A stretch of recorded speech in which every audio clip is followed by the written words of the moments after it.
ছোট মাছ অনেক খাইতে ইচ্ছা করে, কিন্তু ছোট মাছ হচ্ছে কাটতে পারি না। মানে আমি হচ্ছে কোনো ধরনের মাছই কাটতে পারি না। তো এই জন্য হচ্ছে আমাদের হচ্ছে ছোট মাছ আনেই না, বিশেষ করে ছোট মাছ হচ্ছে কেটে দিতে চায় না। তো বাসায় এসে কাটতে হয়, তো এই জন্য হচ্ছে ছোট মাছ আনে না, বড় মাছ আনে। আর হচ্ছে বড় মাছ তো কেটেই আনে, সব মাছ কেটে আনে। তো গতকালকে রাত্রে হচ্ছে আমি ইলিশ মাছটা কাটতে পারি, কারণ ইলিশ মাছ হচ্ছে অনেক সোজা কাটে, আমার আম্মু কাছ থেকে শিখছি। তো গতকালকে রাত্রে হচ্ছে ইলিশ মাছ আনছে একদম টাটকা। তো মাছটা হচ্ছে আজকে একদম টমেটো দিয়ে ভালো করে হচ্ছে ঝোল করবো, মানে ভুনা করবো। এই দেখো টমেটো কাটছি, অনেকগুলো টমেটো। তো যেহেতু অনেক টমেটো আমার ফ্রিজে, তো চিন্তা করছি যে টমেটো এখন যত খাবার রান্না করি সব খাবারই হচ্ছে আমি টমেটো দিই, টমেটো ছাড়া কোনো খাবার রান্না করি না। তো এখন হচ্ছে মাছ ভুনা করবো, ইলিশ মাছ। তো এখন আমার একটা কষ্ট, আমার ছেলে হচ্ছে ইলিশ মাছ খাইতে পারে না, কারণ ইলিশ মাছটা তো মজা, কিন্তু বাচ্চা মানুষ অনেক কাটা থাকে, ও খেতে পারে না।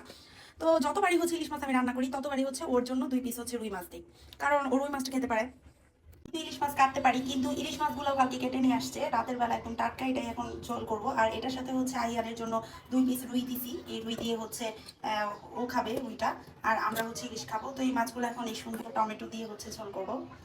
আর হচ্ছে এখানে হচ্ছে পুঁই শাক রান্না করছি। পুঁই শাক হচ্ছে অনেক মজা করে রান্না করছি এটা, আলু দিয়ে ছোট চিংড়ি দিয়ে হালকা একটু ঝোল রাখছি, ওর আব্বু হচ্ছে এটা অনেক পছন্দ করে। আর এটাতে হচ্ছে একটু লেবু চিপড়ে দিছি, মানে একটু লেবু দিলে হচ্ছে লেবুর স্মেল আসে, আর অনেক বেশি মজা হয়। মানে খাবারটা এত মজা হয়েছে, মানে এটা দিয়েই হচ্ছে আমার ওর বাবার অনেক পছন্দ আর কি শাক, তো ওর জন্য হচ্ছে এটা রান্না করছি আর মাছ ভুনা করবো।